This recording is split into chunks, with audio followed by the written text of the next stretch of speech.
हर हर महादेव, करौली शंकर महादेव की जय। कल एक वीडियो बनाई थी, वनडे हवन में कितना खर्चा होता है, पूरी जानकारी उसके अंदर हमने दिया था। उसके बाद आप लोग का कमेंट आया कि अर्जी क्या होता है, बंधन क्या होता है, उसके बाद यंत्र को क्यों स्थापित करना है, माँ हवन क्या होता है, ये क्यों करना है, एकदम डिटेल में आप बताइए। आप लोग के बहुत सारे कमेंट आए, तो आज का जो वीडियो है ना, ये इसके अंदर भी वनडे हवन से संबंधित ही बातें होंगी। वनडे हवन में कितना खर्चा होता है वो आपको बताएंगे, लेकिन डिटेल के साथ।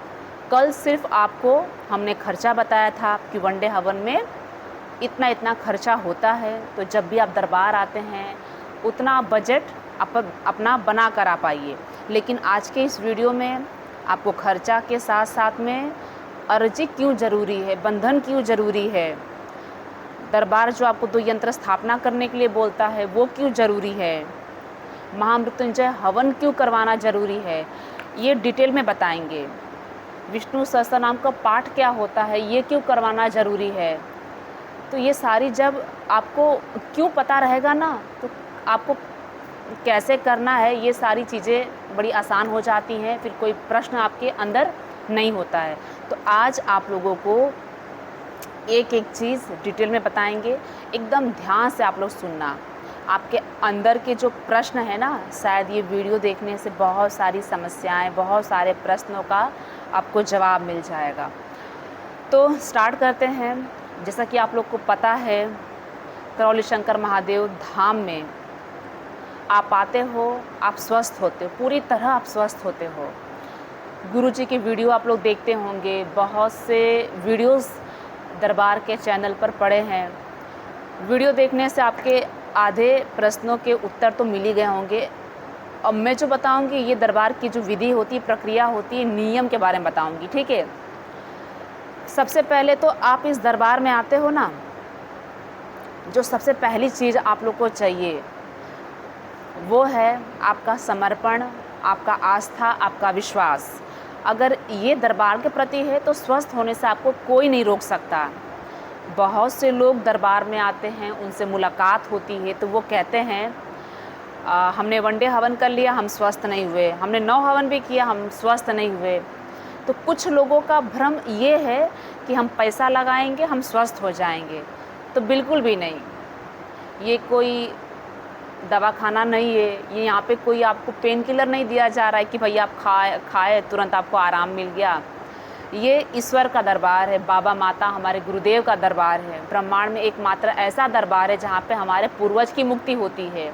हमारे रोग दोष हाय जो भी समस्याएं हैं, सब हमारे बाबा माता गुरुदेव के द्वारा काटा जाता है।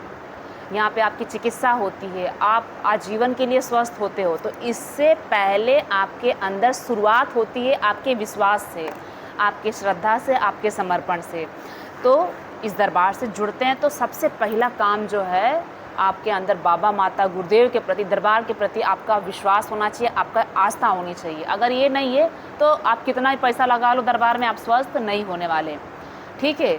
और आस्था, विश्वास, समर्पण, इसके लिए ना अमीर ना गरीब, दरबार किसी को नहीं देखता।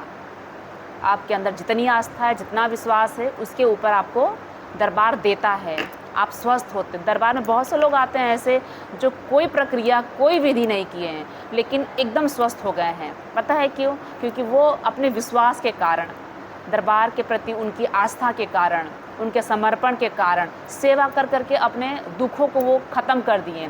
लेकिन दरबार की ना, दरबार का नियम है, दरबार की एक ऐसी विधि बनी हुई है, राजा रंक फकीर कोई भी आता है, अगर उस विधि में जाता है तो स्वस्थ होने से उसे कोई भी रोक नहीं सकता।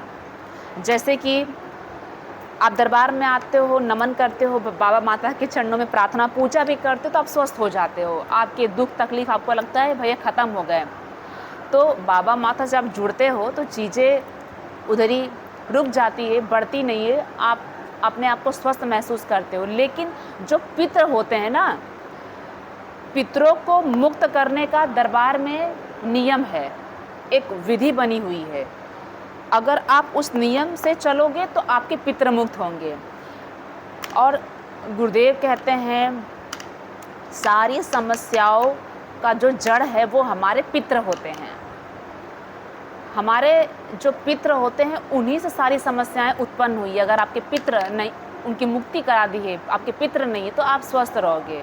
आप लोग को खुद को पता होगा, आपको जो लोग मेरे वीडियोस देख रहे होंगे, नए लोग, उनको खुद को समझ में आता होगा कि नहीं भैया, आप किसी ज्योतिषी से या किसी मिलते भी होंगे तो वो भी कहते होंगे आपको पितृदोष है, लेकिन इसका उपाय मिले तो मिले कहाँ। पहले के ज़माने में यानी आज से 25-30 साल पहले लोग गया जी जाते थे अपने पितरों की मुक्ति के लिए, और वहाँ पर पितर हमारे मुक्त होते भी थे। पहले वहाँ का ऐसा एक व्यवस्था ऐसी है कि वहाँ पे पितर हमारे मुक्त होते थे, लेकिन अब ऐसा हो गया है कि वहाँ पर भी हमारे पितर मुक्त नहीं होते, क्योंकि सब जगह सब एक तरह से पैसे के लिए चीज़ें हो रही हैं और वो सारी बातें अब नहीं रहेगी। तो वहाँ की शक्तियाँ भी जो है ना क्षीण हो चुकी हैं। अब पूरे ब्रह्मांड में अगर कहीं देखा जाए इस समय, तो हमारे नज़र में तो पितृ मुक्ति अगर कहीं होता है, पितरों का उद्धार कहीं होता है, उनकी मुक्ति होती है, तो एकमात्र दरबार है करौली शंकर महादेव धाम ही है। इतने आत्मविश्वास के साथ हम जो बातें कर रहे हैं ना, हमने खुद पाया है, हम खुद कष्ट में रहे हैं, हम स्वस्थ हुए हैं, इसीलिए हम इतने आत्मविश्वास के साथ आपको बता पा रहे हैं। तो स्वस्थ होने के लिए सबसे पहला आप लोगों को आपकी आस्था विश्वास बनानी पड़ेगी। उसके बाद दरबार का नियम है, दरबार की 3 विधियां हैं, 3 विधि अपनाकर आप स्वस्थ होते हो। अगर आप एकदम से रंक हो, आपके पास पैसा ही नहीं है, तो आप नमन विधि में जा सकते हो। बीच में आपने देखा होगा लोग पद यात्रा कर रहे थे, दंडवत यात्रा कर रहे थे। पद यात्रा करते करते ही उनके सारे दुख दर्द ख़त्म होते थे, अमावस्या में आते थे, पितृ मुक्ति होते थे, दीक्षा लेके एकदम बढ़िया होते थे। तो ये उन लोगों के लिए शक्ति दरबार ने खोली थी जो एकदम से असहाय हैं, उनके पास बिल्कुल पैसा नहीं, कल को भी क्या खाना उसका भी पता नहीं है। तो पद यात्रा, दंडवत यात्रा ये खुली थी, आगे भी खुलेगी, फ़िलहाल के लिए स्थगित कर दी गई है, क्योंकि बहुत ज़्यादा गर्मी पड़ती है, कहीं कहीं बहुत बारिश होती है, जिसकी वजह से आपको कष्ट ना हो कि इसलिए स्थगित कर दी गई है। जब स्टार्ट होगा तो गुरुदेव के द्वारा आपको पता चलेगा। उसके अलावा आप लोग कहेंगे कि और उसके अलावा क्या है ठीक होने के लिए, तो आप नमन कर सकते हो। नमन में 21 शनिवार 7 अमावस्या आपको दरबार में अपनी हाजिरी देनी होती है, अर्जी लगानी होती है। दरबार में शनिवार के दिन, अमावस्या के दिन हवन होता है, आपको उस हवन में आके अर्जी लगा के बैठना होता है, प्रार्थना संकल्प करना होता है बाबा माता के सामने। जैसे आपके 21 शनिवार और 7 अमावस्या आपकी होती है, आपके पितृ मुक्त हो जाते हैं। फिर आगे आरोग्य हवन, जो बाकी की प्रक्रिया है वो आप करिए। उसके बाद आता है नव हवन।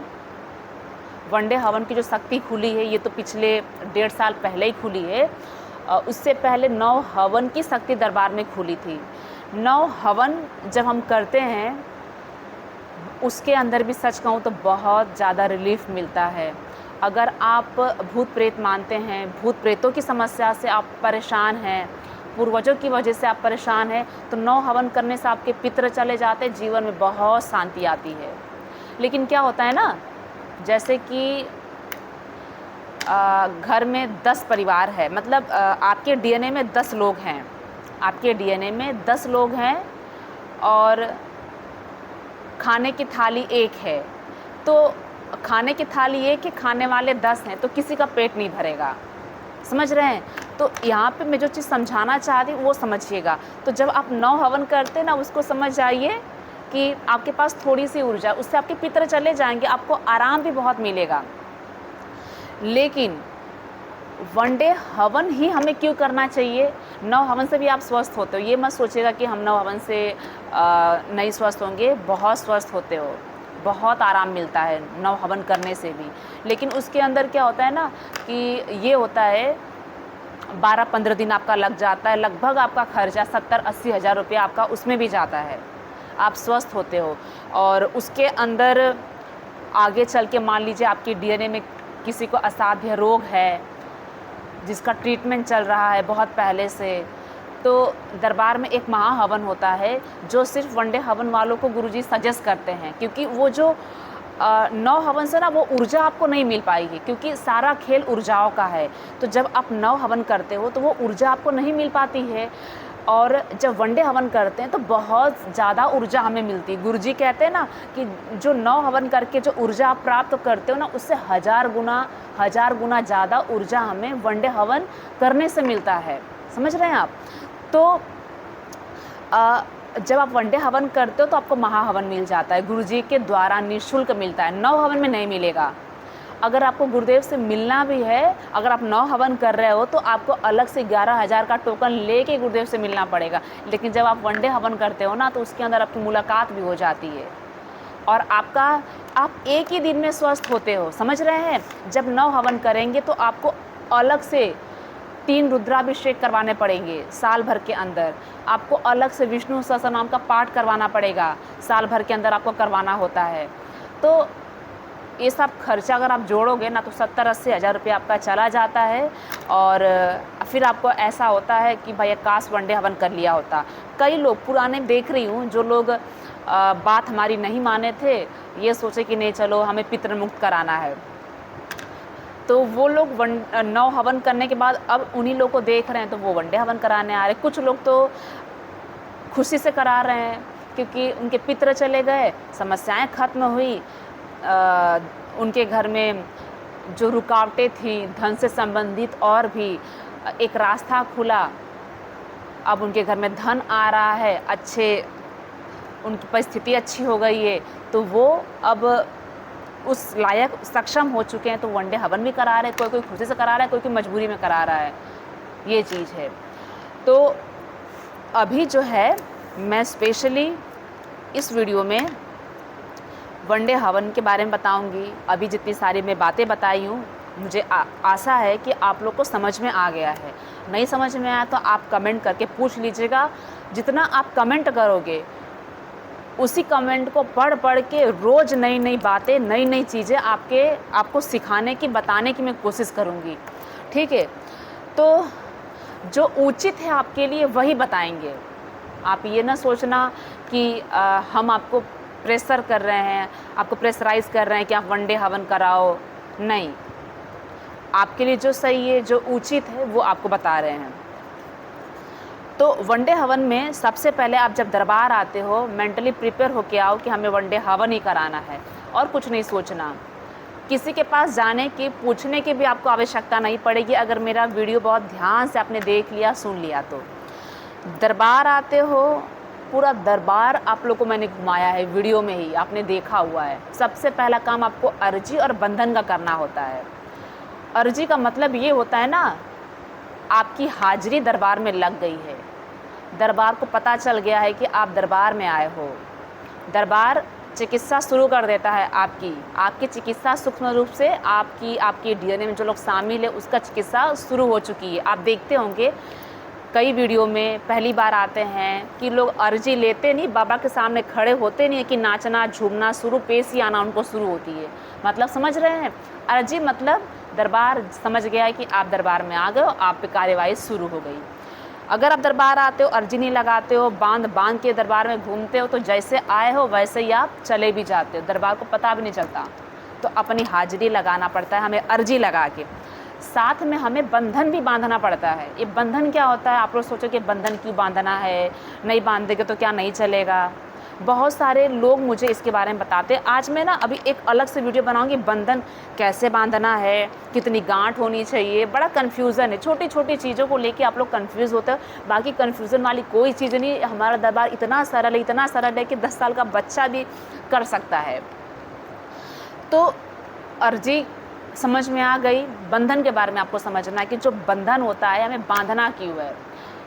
तो ध्यान से समझिएगा, दरबार से जुड़ने से पहले हमारे जीवन में बहुत कष्ट है, हम बहुत परेशान हैं। समझ रहे हैं?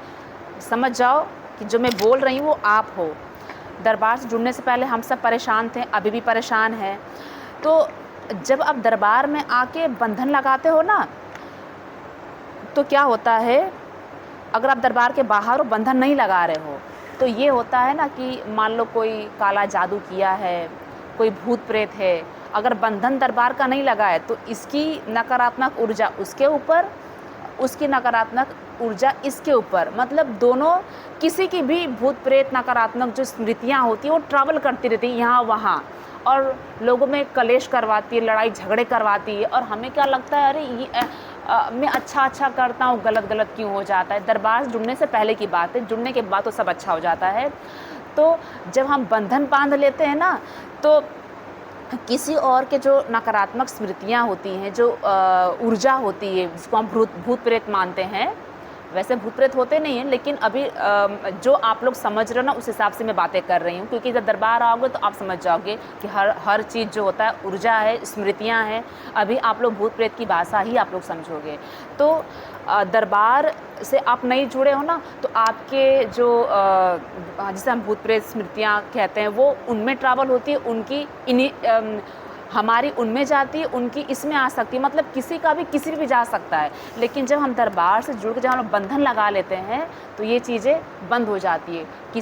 किसी और की जो, जिसको हम भूत प्रेत कह रहे हैं, वो हमारे पे नहीं आ सकता, और हमारा और किसी पे नहीं जा सकता। मतलब पहला तो हमें एक कवच मिल गया, तुरंत आपको आराम मिलेगा। अर्जी बंधन जब लगाते हो तुरंत आपको आराम मिलेगा। दरबार आप आते हो, स्वस्थ होना चाहते हो, तो सबसे पहला अर्जी बंधन लगा के जो भी काला धागा अगर आपने बांधा है पैर में, कमर में, गले में, हाथ में, सबसे पहला वो निकाल के आपको फेंकना है।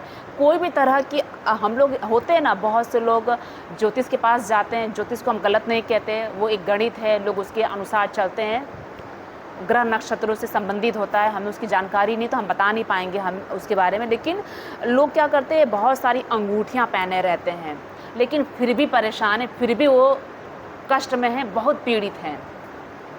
दरबार से जुड़ते हो तो सोना चांदी आप पहन सकते हो। आपको पहनना तो आप कुछ भी पहनो, हम मना ही नहीं करते, लेकिन आपको निकालना चाहिए। सोना चांदी पहन सकते हो, उसके अलावा अगर कोई तांबा पीतल चीज़ें पहने तो आप निकाल दीजिए।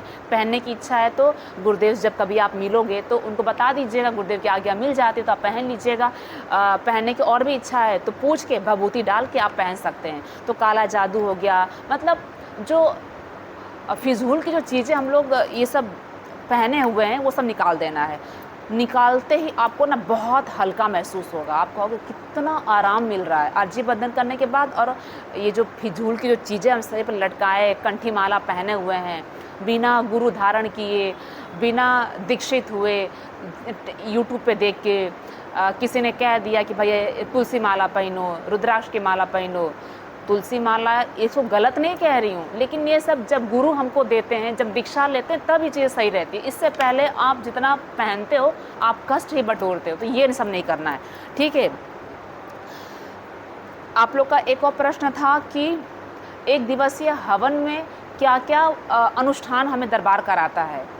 तो देखिए, सुबह 7 बजे से शुरू होता है, रात्रि 11 बजे तक आपका एक दिवसीय हवन चलता है। सुबह 7 से लेकर 10:30 बजे तक, 11 बजे तक आपका ये सारे कार्यक्रम, अनुष्ठान, हवन आदि सब चलते रहते हैं। जब आप करोगे तो खुद ही आपको पता चल जाएगा। अभी मैं एक्सप्लेन करने जाऊंगी तो बहुत समय लग जाएगा। इतनी बड़ी अनुष्ठान, इतने बड़े अनुष्ठान, पूजा पाठ आपको दरबार कराता है, जो हम अपने जीवन काल में कभी नहीं किए हैं, ना कभी कर पाएंगे अगर दरबार से नहीं जुड़े। तो इतने बड़े अनुष्ठान, पूजा पाठ जो दरबार हमें करा रहा है, हम कभी नहीं कर पाएंगे, अपने जीवन काल में नहीं कर पाएंगे। हम तो सुने भी नहीं होंगे। जो नए लोग मेरा वीडियो देख रहे हैं ना, वो तो सुने भी नहीं होंगे। 10 महाविद्या क्या होती है पता है आपको? जो लोग पूजा पाठ से जुड़े हैं, धर्म कर्म के काम करते, तो उनको तो पता होगा। जो ब्राह्मण परिवार से होंगे उनको सब पता है। लेकिन हमारे जैसे जो लोग हैं, जो कभी पूजा पाठ किए ही नहीं, नास्तिक प्रवृत्ति के लोग हैं, उनको क्या पता 10 महाविद्या का हवन क्या होता है, 10 महाविद्या होती क्या, इसके बारे में भी नहीं पता। हमें भी नहीं पता था। दरबार जुड़ने से पहले भगवान भोलेनाथ के अलावा कोई पता ही नहीं था। माँ कामाख्या जी क्या होती है, तो दरबार हमें आने के बाद हमें पता चला कि माँ कामाख्या मैया भी होती हैं। सबसे बड़ा शक्तिपीठ है ये। मतलब हमने बहुत कुछ जाना, 52 शक्तिपीठ, 12 ज्योतिर्लिंग की पूजा, 10 महाविद्याओं के बारे में जाना। मतलब बाबा ने बहुत कुछ दिया। वैसे आप भी इस समय कुछ नहीं जानते, लेकिन सब जान जाओगे। दरबार जब जोड़ोगे तो धीरे धीरे फिर आपसे बड़ा मतलब कहेंगे ना, हम एक तरह से ब्राह्मण जैसे हो जाते हैं। हमारी प्रवृत्ति, हमारा आचरण बहुत अच्छा, हम एक अच्छे इंसान बनने लगते हैं दरबार से जुड़ने के बाद। दरबार आपको बहुत कुछ देता है, आपकी गंदगी को ख़त्म करके, आपको ठीक करके, आपको स्वस्थ करके, आपको एक अच्छा इंसान बनाता है। एक अच्छा इंसान भी बन जाए ना इंसान, तो जीवन हमारा धन्य है। और ये कब मिलता है? पूर्ण गुरु की शरण में मिलता है। तो एक दिवसीय हवन में 10 महाविद्या का हवन होता है, विष्णु सहस्त्रनाम का पाठ होता है, आपका रुद्राभिषेक होता है, आपके बाबा जी के दरबार में आपका हवन होता है, फिर आपका ब्लैक मैजिक की स्मृतियाँ कटती हैं, आपका स्मृतियाँ कटती है, काला जादू आपने सुना होगा, ये सारी चीज़ें होती हैं। उसके बाद आपका मारण करता है। मारण क्या होता है इसका भी डिटेल में वीडियो बना के बताऊंगी। अभी तो बहुत इतना ही कितना बड़ा हो गया, आपने इतना दूर तक आके देख रहे हो, मतलब आपको बहुत ज़्यादा समझ में आ रहा है, आपको इंटरेस्ट आ रहा है, आपको और भी आप जानना और सीखना चाहते हो। इसके लिए बहुत बहुत धन्यवाद आप लोगों को, क्योंकि आपके अंदर रुचि है, आप जुड़ना चाहते हो। दरबार की वीडियोस देखिए, सब कुछ आपको क्लियर हो जाएगा। एक दिवसीय हवन जब आप लोग करोगे तो आप लोग को समझ में आ जाएगा। तो अभी आप लोग को एक दिवसीय हवन के अंदर बहुत सारे अनुष्ठान होते हैं जो अभी बता नहीं पाएंगे। जब आप लोग करोगे तो आप लोग खुद ही समझ में आ जाएगा। उसके बाद जैसे आपका एक दिवसीय हवन होता है, उसके नेक्स्ट डे गुरुदेव से आपकी मुलाकात होती है। ठीक है, मुलाकात होती है। उसके बाद आपकी समस्याएं जो बची कुची आपको लग रही हैं सब खत्म होती हैं। उसके बाद आपको 2 यंत्र की स्थापना करनी होती है। 2 यंत्र की स्थापना करनी होती है। उसको रिचार्ज करने के लिए नवरात्रि में उसका पूजन होता है। साल में 2 नवरात्रि आती है, किसी भी एक नवरात्रि में सिद्ध हवन किट दरबार से लेके जाइए। सिद्ध हवन किट का प्राइस है 3550 रुपये। उसको घर पे लेके जाइए, मेरी वीडियोस देख लीजिएगा, सामने दोनों यंत्र रखेंगे तो वो रिचार्ज हो जाएगा। ये हर साल आपको उसकी यंत्र जागृति के लिए आपको हवन करने पड़ेंगे। फिर उसके बाद दरबार बाबा माता गुरु जी से जब मुलाकात होती है ना, तो उसके बाद आपको महाहवन की आज्ञा गुरुजी देते हैं। महाहवन जिसका 2100 रुपया प्राइस है। दरबार आपको निःशुल्क देता है, लेकिन मैं प्राइस इसलिए कह रही हूँ, मैं गलत शब्द का प्रयोग कर रही हूँ, माफ़ करिएगा। ये ब्राह्मण दक्षिणा आपसे 2100 रुपया लिया जाता है। ठीक है, 2100 रुपया ब्राह्मण दक्षिणा आपसे लिया जाता है। महाहवन तो निःशुल्क है, लेकिन कोई भी अनुष्ठान पूजा पाठ आपका तभी पूर्ण होता है जब आप दक्षिणा देते हो। तो दरबार में जब आप एक दिवसीय हवन करने आते हो ना, तो एक बात का ध्यान रखिएगा, आप घर से छुट्टा लेके आओ, छुट्टे पैसे लेके आओ, क्योंकि सारे पूजा पाठ में जितना भी अनुष्ठान होगा आपका दक्षिणा आपको लगेगी। यहाँ पे लोग कहते हैं दीदी आप दक्षिणा के ऊपर भी वीडियो बनाओ ना, क्योंकि हम छुट्टा लेके ही नहीं आए, यहाँ बड़ी दिक्कत होती है। तो दक्षिणा आप लोग लेके आइएगा। दक्षिणा यानी छुट्टे पैसे लेके आओ, कम से कम 1000-2000 रुपये का छुट्टा तो आपके पास होना चाहिए। उसके बाद महामृत्युंजय हवन होता है, जिसका प्राइस है 51,000 रुपये। महामृत्युंजय हवन करना ज़रूरी है अगर आप वनडे हवन करा रहे हो तो। वनडे हवन ज़्यादातर लोग इसीलिए कराते हैं कि उनके डीएनए में असाध्य रोग है जिसका इलाज नहीं है। डॉक्टर बस कह दिया भाई दवाई पे चलना पड़ेगा, अब इनको घर ले जाओ, इनकी सेवा करो। ठीक, तो उसमें हमें पता चलता है कि भाई इनको असाध्य रोग हैं। हमें ये लगता है कि भाई ये बचेंगे भी कि नहीं, लेकिन जैसे ही आप दरबार से जुड़ के वनडे हवन करते हो, महामृत्युंजय हवन करते हो, तो आपको एक महामृत्युंजय का गुरुजी के द्वारा कवच मिल जाता है। आपके डीएनए में जितने जो अकाल मृत्यु अगर है, योग बना, तो सब खत्म हो जाता है। ठीक है, वो 51,000 रुपये का आपका होता है। उसके बाद आपको एक सिद्ध हवन करना पड़ता है, चाहे आप घर पे करो चाहे आप दरबार में करो। ये आपकी चल अचल संपत्ति के लिए होता है। आपके पास किसी भी तरह की प्रॉपर्टी, ज़मीन जायदाद, धन, गाड़ी, कोई सोना ज्वेलरी, कुछ भी तरह का आपने अगर संपत्ति रखा है, चाहे पता है चाहे नहीं पता है, इसके लिए आपको एक हवन करना पड़ता है जो 3551 रुपये का आता है। ये आप कहीं भी कर दीजिए। इसके सामने यंत्र नहीं रखना है। अगर यंत्र रखोगे तो वो जो सिद्ध हवन की ऊर्जा है ना, वो चली जाएगी सीधा यंत्र के अंदर और यंत्र रिचार्ज हो जाएगा। तो यंत्र इसके सामने नहीं रखना है। यंत्र रिचार्ज का आपको नवरात्रि में करना है। सिद्ध हवन आपको अकेले ही करना है, चल अच्छा संपत्ति के लिए। वनडे हवन वालों को करना है, 9 हवन वालों को नहीं करना है, उनका तो 9 हवन में ही आ जाता है। उसके बाद उसके बाद आपको 2 रुद्राभिषेक करवाने होते हैं। एक रुद्राभिषेक का 5100 रुपये होते हैं। देखो अगर आप 9 हवन करोगे तो आपको 3 कराने पड़ेंगे, लेकिन जब आप वन डे हवन करते हो ना तो इसमें भी आपको 3 कराने होते हैं, लेकिन एक तो आपका दरबार करा देता है, इसीलिए आपको सिर्फ बच्चे 2 कराने पड़ते हैं, और विष्णु सहस्त्रनाम का पाठ भी आपको कराना होता है, लेकिन वो 9 हवन वालों को।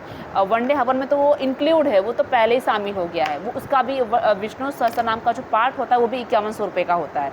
तो ये सारी चीज़ें आपको करानी होती है। तो अब मैं आपको पास में फटाफट बता देती हूँ, दिख रहा है ना, वन डे हवन एक्सपेंसेस मैंने पूरा खर्चा बताया है, डिटेल में मैं आपको समझा भी दी हूँ। अब आप देख लीजिए, अर्जी का 100 रुपये, बंधन का 100 रुपये, ये हो गए 200 रुपये। और एक बात और आपको ध्यान रखनी है कि यहाँ पे डीएनए की चिकित्सा होती है, मतलब आपके डीएनए से कोई भी एक व्यक्ति आता है ना, चिकित्सा करवाता है, वन डे हवन करवाता है, तो आप स्वस्थ हो जाते हो। आप क्या, आपका पूरा खानदान स्वस्थ हो जाता है। लेकिन दरबार में आके आप अपना डीएनए ब्रेक करा लीजिए, 4-5 लोगों को ही रखो, क्योंकि पूरे खानदान को रखोगे, डीएनए ब्रेक नहीं कराओगे तो सबकी गंदगी आपके अंदर आएगी, फिर आप कहोगे हमने तो वन डे हवन कर लिया, हम स्वस्थ क्यों नहीं हो रहे हैं। तो इस बात का आप ध्यान रखिएगा।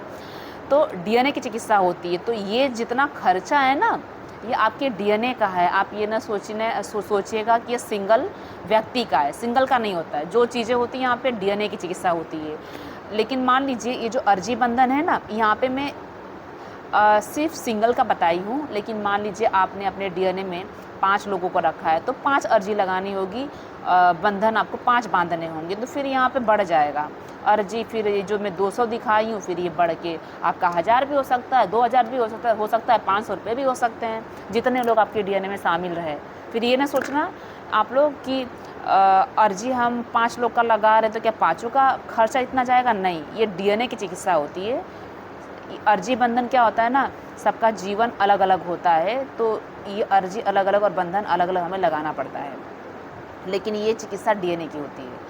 उसके बाद 1 दिवसीय हवन के अंदर आपका 1,51,000 लगता है। अगर आप अकेले आते हो तो आपका 1,51,000, लेकिन आपकी इच्छा है कि नहीं मेरा पूरा डीएनए गुरुजी से मिलना चाहिए। 5 हैं किसी के डीएनए में, किसी के डीएनए में 10 हैं, किसी के डीएनए में 2 हैं, किसी के डीएनए में 3 हैं। आप चाहते हैं कि नहीं मेरा पूरा डीएनए जितने लोग को शामिल किए वो सभी गुरुदेव से मिले, तो आपको 11,000 का टोकन मुलाकात के लिए लेनी पड़ती है, जो आप तुरंत ही ले सकते हैं। जब जैसे आपकी बुकिंग होती है 1,51,000 की, उसके तुरंत बाद आप मीटिंग टोकन भी ले लीजिए, जिसका कॉस्ट आपका जाता है 1,62,000। ठीक है, उसके बाद तुरंत आपकी गुरुदेव से मुलाकात होती है। उसके बाद गुरुजी आपको महाहवन के लिए बोलते हैं। ठीक है, महाहवन के लिए बोलते हैं। वो असाध्य जो रोगी होते हैं, असाध्य रोगों के लिए महाहवन हमें करना पड़ता है। अगर आप बहुत समय से मान लीजिए कुछ रोग ऐसे होते हैं कि जो हमें पता भी नहीं चलता, हमें लगता है कि हम बड़े स्वस्थ हैं, लेकिन अंदर अंदर वो धीरे धीरे पनपने लगा है और हम दवाई पे ही चल रहे हैं, तो वो भी एक असाध्य रोगों में ही गिनती होती है। तो जब आप गुरुदेव से मुलाकात करते हो, जैसे आपका 1 दिवसीय हवन हो जाता है ना, उसके बाद तुरंत आप 2 यंत्र खरीद लीजिए और लेके रख लीजिए। और ये जो 2 यंत्र है, ये एक यंत्र 500 का आता है, 2 यंत्र आपको लेना होता है, इसका होता है 1000। अब आप बोलोगे 2 यंत्र ही क्यों लेना होता है, इसका भाई मैं डिटेल में वीडियो बनाऊंगी, इसका आपको क्लियर समझाऊंगी कि 2 यंत्र ही क्यों लिया जाता है। ठीक है, तो इसका 1000 हो गया। उसके बाद जब आप मुलाकात होती है ना 1 दिवसीय हवन के बाद, तो गुरुदेव से आपका मुलाकात होता है, गुरुजी आपको महाहवन के लिए बोलते हैं, उसका 2100 रुपया लग जाता है। 2100 लगना यानी ये ब्राह्मण दक्षिणा है। ठीक, उसके बाद ये जो है ना महामृत्युंजय हवन, ये 3 मंथ में लिख देती हूँ।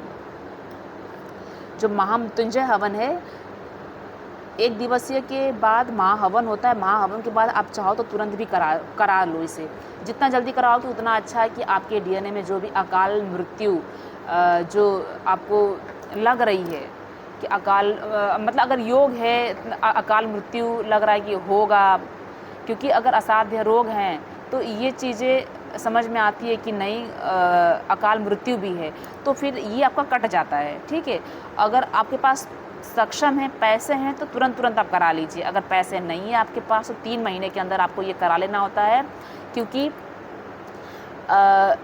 कराना होता है। अगर आप नहीं कराते हो ना तो फिर ऐसा नहीं है कि कोई दिक्कत होगी, पितर तो आपके चले ही गए हैं, लेकिन ये दरबार का एक नियम है, आप करा लेते हो तो अकाल मृत्यु का जो अगर योग बना है तो ये सब कट जाती है। ठीक है। अकाल मृत्यु जो है अगर डीएनए में है भी तो सब कट जाती है, आप लोग स्वस्थ रहते हो। उसके बाद ये सिद्ध हवन करना होता है, चाहे आप दरबार में करो चाहे अपने घर में करो, ये होता है 3500 का। महामृत्युंजय हवन 51,000 का होता है, सिद्ध हवन 3500 का होता है। उसके बाद इसके अंदर आप विष्णु सहस्त्रनाम का पाठ मैं नहीं लिखी हूँ, क्यों नहीं लिखी हूँ, क्योंकि वो एक दिवसीय हवन के अंदर आपका हो जाता है। इसके अंदर एक रुद्राभिषेक भी हो जाता है, बचता है आपका 2 रुद्राभिषेक। तो एक रुद्राभिषेक का 5100 रुपये, 2 रुद्राभिषेक का 10,200 रुपये आपके लग जाते हैं। ये जो रुद्राभिषेक होता है ना, ये दरबार में भी आप करा सकते हो, और आपके घर पे जो ब्राह्मण हैं, आपके घर के ब्राह्मण, आपके घर पे भी आप रुद्राभिषेक करा के रुद्राभिषेक कराओगे तो उसका पुण्य भी आपको मिलता है। लेकिन आप कोशिश करो कि आप ना दरबार में कराइए। क्यों दरबार में कराना है? क्योंकि भाई दरबार से हम वन डे हवन किए हैं, हम दरबार में ठीक होना चाहते हैं, माँ बाबा के चरणों में रहना चाहते हैं आजीवन के लिए, इनकी कृपा प्राप्त करना चाहते हैं। तो जितना हो सके दरबार में रुद्राभिषेक आप कराएँ। तो इसका खर्चा हो गया, ये टोटल जो खर्चा होता है ना 2,30,000 रुपये इसका खर्चा होता है। उसके बाद जब दरबार में आप आते हो ना तो आपका रहने का खर्चा आपका अलग है, खाना। तो 2,30,000 रुपये ये आपका वन डे हवन का पूरा खर्चा हो गया। बाकी रहने का खर्चा आपका अलग है, ये खुद का आपको देखना पड़ेगा, खाने का खुद का आपका देखना पड़ेगा। 2 साल पहले दरबार में भंडारा भी था और रहने की सुविधा भी फ्री थी, लेकिन व्यवस्था को बनाना बहुत ज़रूरी है। लोग इसका गलत फ़ायदा उठाने लगते हैं, इसीलिए आप आओ तो रहना खाना पीना ये सब चीज़ें आपको खुद ही देखनी पड़ेगी। आप रूम लेकर रह सकते हो दरबार में। रूम आपको 700 रुपये का, 1000 रुपये का, 2,500-3,000 रुपये का भी रूम एसी वाला अवेलेबल है। और आप सक्षम नहीं है, अब वन डे हवन कराना चाहते हो तो कामाख्या हॉल बना हुआ है, 100 रुपये का गद्दा लेके आप वहाँ पे रुक सकते हैं। और शनिवार, अमावस्या, पूर्णिमा को दरबार में भंडारा होता है। बाकी आप बाकी दिनों में आप खुद आपको ख़रीद के यहाँ पे खाना होता है। ठीक है, आशा करती हूँ कि आपको इस वीडियो में ना बहुत ज़्यादा जानकारी मिल चुकी है। और कोई प्रश्न होंगे तो आप लोग कमेंट करिएगा, फिर से मैं आप लोग को डिटेल में बताऊँगी। एक एक चीज़ मैं आपको बताना चाहती हूँ। अब एक वीडियो बनाऊँगी नव हवन के बारे में, बताना ज़रूरी है, करो ना करो आपके ऊपर है, ताकि आप लोग ना डिसीज़न ले पाओ कि नव हवन करना है कि वन डे हवन करना है, जो आपको सही लगे।